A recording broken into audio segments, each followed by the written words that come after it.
Архинд орсон нэгнийг шоолж буйнэ.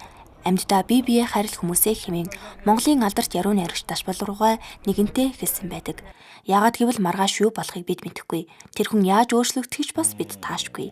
Хүн өөрчлөгдөж болдгийг өөрийнхөө амьдралаар харуулж чадсан Ганбаатгай олон жил архиуж өөрийгөө хүн гэдгээ мартсан тийм харанхуй он жилүүдийг хүртэл туулж явсан нэгэн.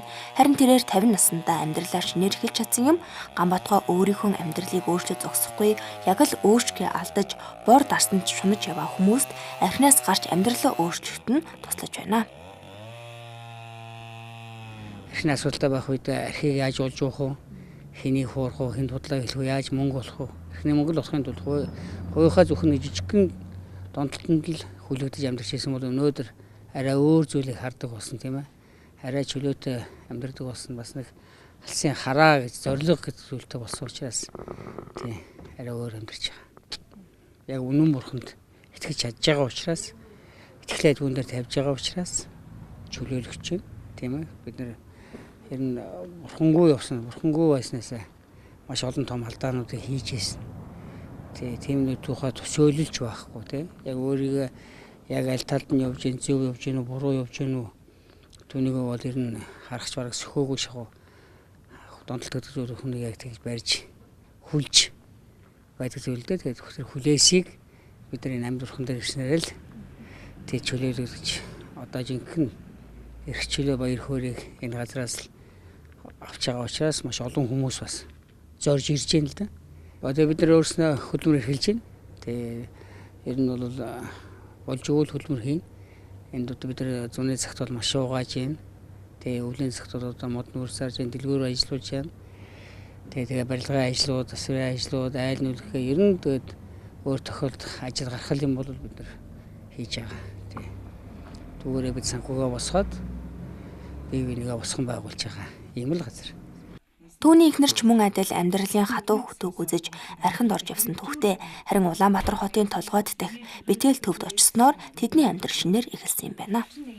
Гэвэл би өөрөө бас амьдралд хүл алдаад архины асуудалтай байсан. Ер нь эмэгтэй хүмүүс тэгээ архинд бас ороод бас амьдралд хүл алдахаараа мэдээж амьдрал ямар болох вэ тэр бол тодорхой.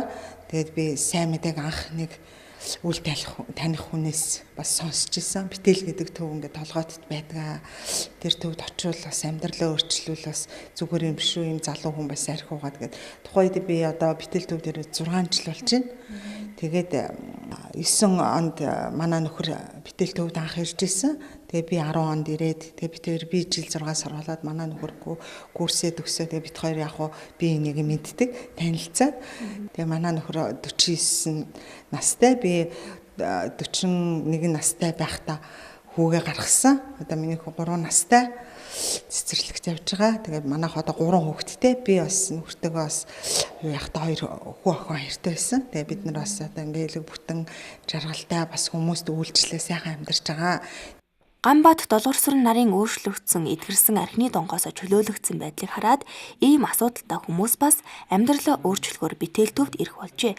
Одоогийн байдлаар Дархан уул аймаг дахь битэл төвд 30 гаруй хүн ажиллаж амьдарч суралцж байна.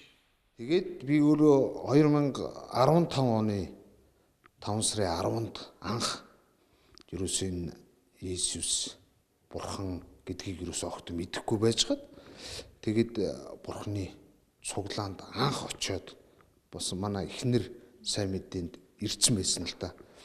Тэгээд би сайн мэдээ одоо манай ахлагч одоо манай пастор болцсон.